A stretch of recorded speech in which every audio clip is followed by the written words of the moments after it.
الحمد لله رب العالمين والصلاة والسلام على حبيبه محمد وآله وأصحابه أجمعين. أعوذ بالله من الشيطان الرجيم. بسم الله الرحمن الرحيم. والذين تدعون من دونه لا يستطيعون نصركم ولا أنفسهم ينصرون وإن تدعوهم إلى الهدى لا يسمعون وتراهم ينظرون إليك وهم لا يبصرون.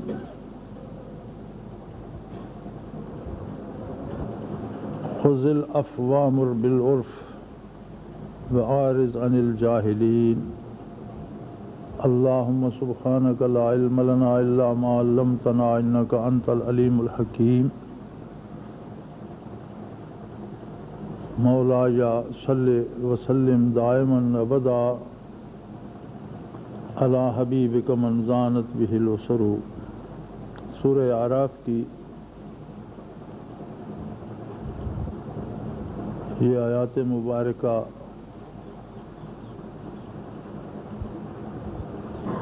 آج کے حالات پر بھی بعین ہی اسی طرح صادق آتی ہیں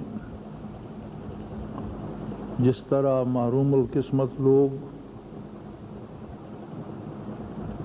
اس مبارک عہد میں جب اس دار دنیا میں نبی اکرم صلی اللہ علیہ وآلہ وسلم جلوہ افروز تھے،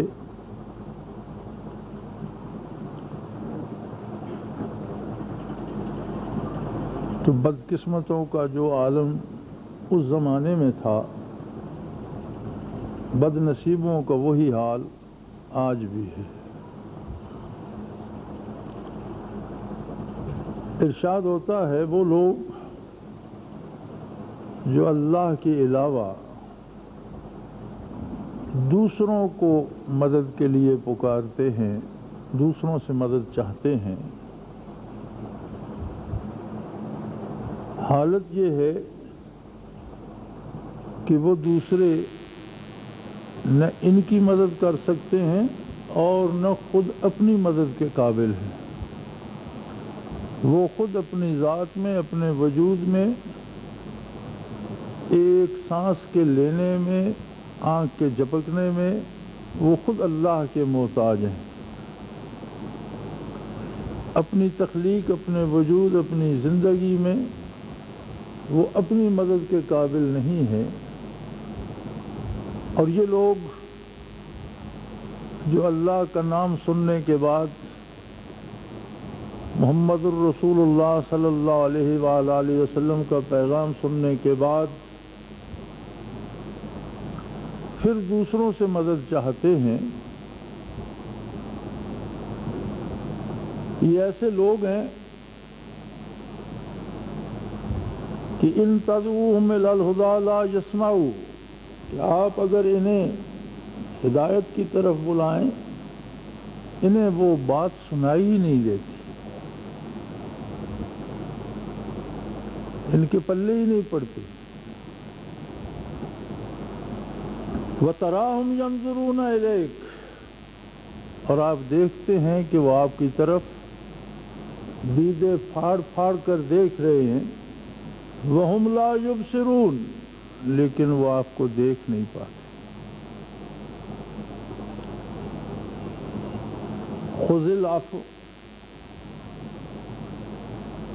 وَأْمُرْ بِالْعُرْفِ وَأَعْرِضْ عَنِ الْجَاهِلِينَ. فرمایا ان سے تین طرح کا سلوک کیجئے.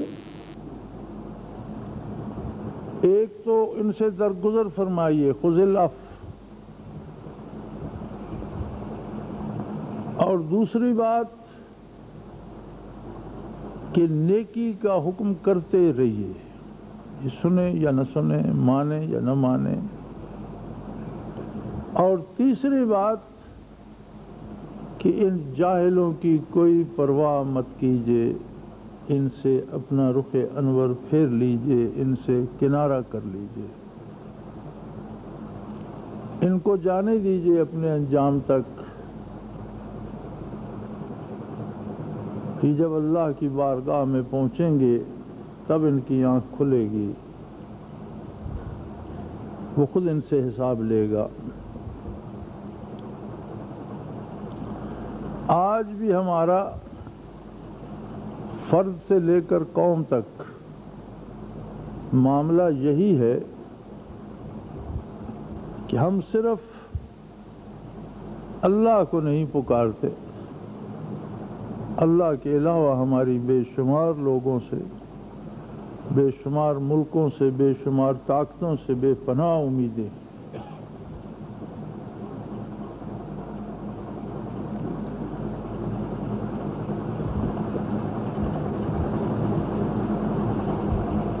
اور اگر انہیں سیدھی اور سچی بات اور ہدایت کی طرف بلایا جائے، لا یسمعوا، بات ان کے پلے نہیں پڑتی، گویا وہ سن ہی نہیں رہے۔ اثر یہ ہوتا ہے جیسے کسی نے بات سنی ہی نہ ہو۔ وَتَرَاهُمْ يَنظُرُونَ إِلَيْكَ، اس زمانے کے لوگ دیدے پھاڑ پھاڑ کر دیکھتے تھے آج کے، اور جو کچھ آپ صلی اللہ علیہ وسلم کا ارشاد گرامی ہے، گویا حضور کو دیکھ نہیں پا رہے، سمجھ نہیں پا رہے، پہچان نہیں پا رہے۔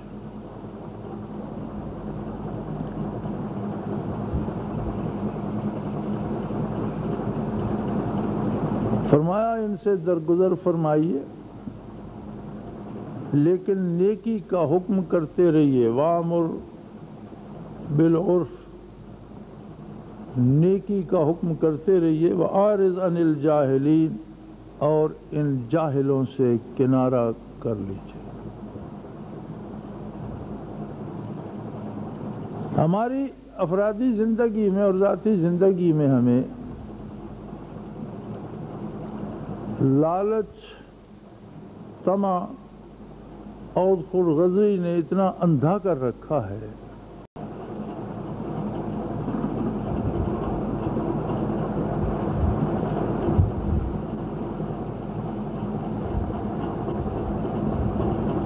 لیکن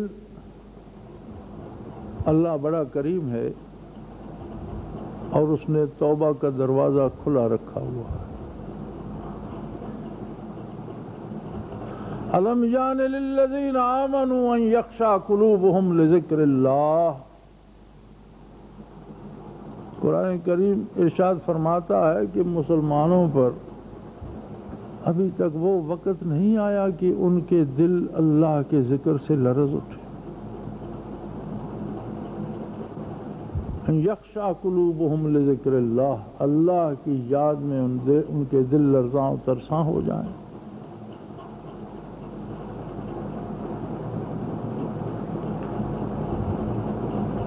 ان ساری مصیبتوں کا، ان سارے دکھوں کا، ان سب تکلیفوں کا مداوع ذکر الہی ہے۔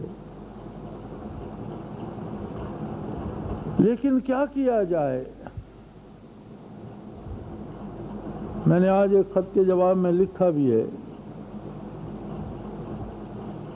کہ چمار کے ساتھ کوئی سال کام کرتا ہے وہ خود کاریگر بن جاتا ہے، کسی ورکشاپ میں کوئی 2 سال محنت کرتا ہے پھر وہ خود کاریگر ہو جاتا ہے، کسی کاروباری کے ساتھ کوئی کچھ عرصہ کام کرتا ہے وہ کاروباری ہو جاتا ہے، کسی ڈرائیور کے ساتھ کوئی سال محنت کرتا ہے خود ڈرائیور ہو جاتا ہے۔ دنیا کے ہر شعبے میں ساری عمر کوئی کسی کو سکھاتا نہیں رہتا، چندے سیکھنے کے بعد پھر وہ لوگ آگے سکھانے کے قابل ہو جاتے ہیں۔ لیکن عجیب بات ہے کہ برسوں بیت گئے، جن لوگوں کو اللہ اللہ سکھاتے ان کا خط آتا ہے تو کہتے ہیں جی دعا کرو ذکر چھوٹ رہا ہے۔ او خدا کے بندے، تجھ سے سونا نہ چھوٹا، کھانا نہ چھوٹا، دنیا کا کوئی کام نہ چھوٹا، صرف اللہ کی یاد چھوٹ رہی ہے۔ اگر یہ عالم ہے تو نتائج بالکل ایسے ہی ہوں گے جیسے ہم بھگت رہے۔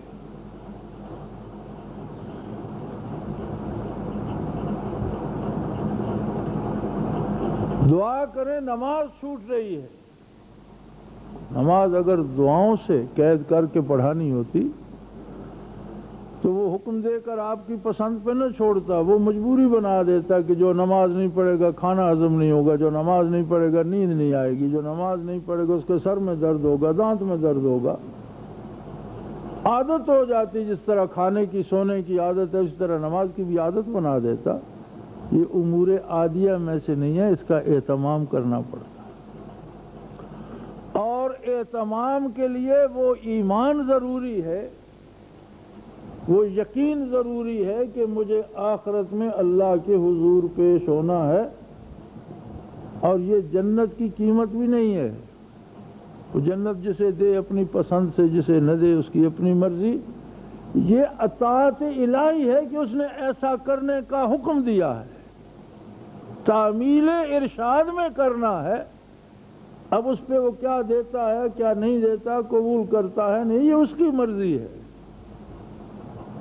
لیکن بندے کے لیے جو چیز رب العالمین نے فرض کر دی ہے اور حکم دے دیا ہے ہر عاقل و بالغ مسلمان کو کہ وہ اس پہ عمل کرے، اگر ہم اس پر عمل نہیں کر سکتے تو ہم دین کے لیے قربانیاں کیا دیں گے؟ خاک۔